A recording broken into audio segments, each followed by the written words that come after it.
To yau ina cikin ɓacin rai saboda labari da na samu ɗazu-ɗazun nan na cewa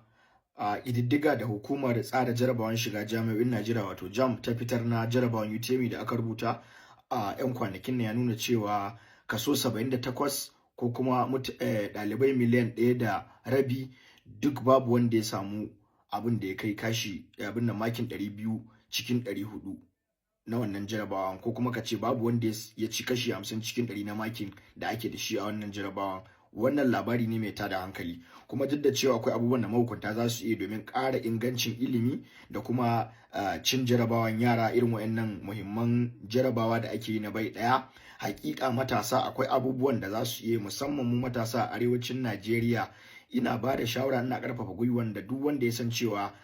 yana da kokari a wani subject da ake iya rubutawa a JAMB, musamman waɗanda lokacin da suka rubuta wannan jarabawan a zamanin su sun ci wannan abun sosai kuma sun fahimci yadda ake cin wannan jarabawan, da su ɗauki matakai na ayyukan sa kai domin koyar da yara yadda za su yi su ci wannan jarabawan a subject daban-daban, walau ta hanyar ko a matakin anguwa ko community, ko kuma ta hanyar yi wa makarantun sakandare magana waɗanda za a iya baka daman ka zo ka dinga ɗaura yara a hanya ta za su ci wannan jarabawan. Yin haka zai taimake ka kai ma kuma wajen samun experience, zai taimake ka wajen gina ƙasan ku, kuma zai taimake ka wajen gina experience zai iya baka scholarship a nan gaba. Allah ya taimake mu, nagode.